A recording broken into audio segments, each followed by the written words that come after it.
Okay, we're back. All right, this next one, this is pretty powerful, this next affair. However, this is where you can really screw up. The first thing on my list here says, don't do this if you can't follow through. All right, this requires a system, but this is this is powerful. All right, remember early on, and like somewhere I mentioned that you give the customers little freebies of some sort, like for me, the famous example is siliconing or crack. Silicone is not a good way to fix cracks, okay?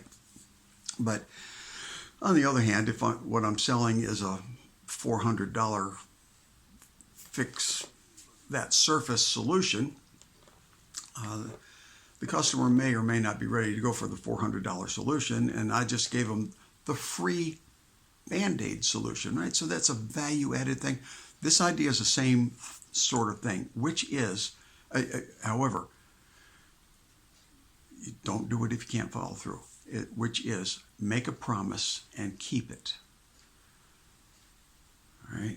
Now, you can systematize that to a degree too. You can have a portfolio of promises that you make, like, I just got these little things, like, this is a common discussion, and so I can make a promise that, well, back at the shop, I've got so and so.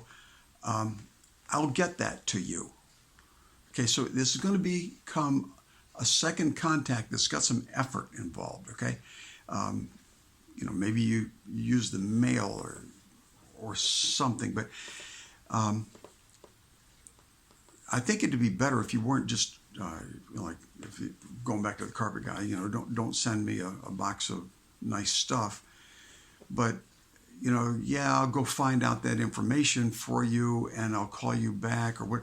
It has to make sense that you're going to call back. It can be anything, just as long as it's giving.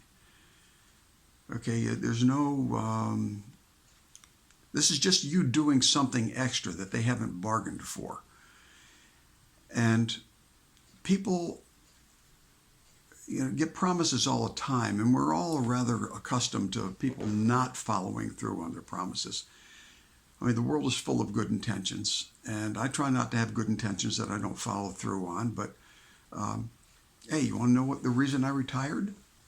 I retired because I was unable to keep track of all the promises that I made.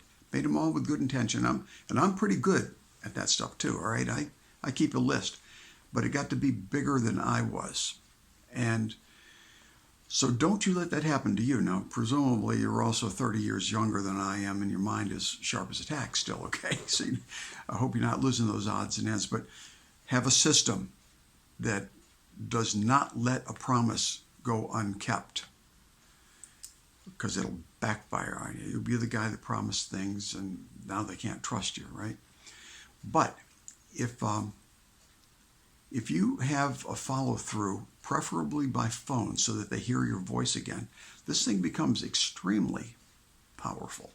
You couple that with later on, they get the thank you card, and later on they get the Christmas card, and later on they get the postcard that is saying, I'll be giving you a call.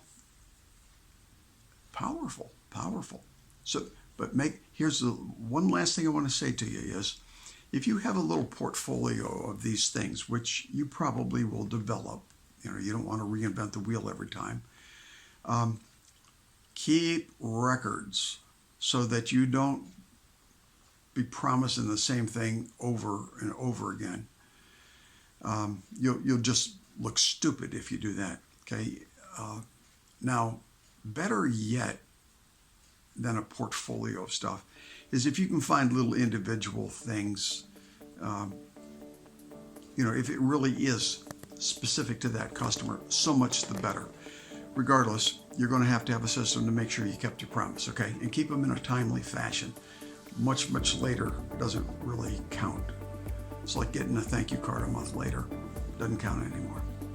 All right, so that's a powerful tactic. Just use it right, and it'll pay big dividends. All right, got one more. Talk to you next time.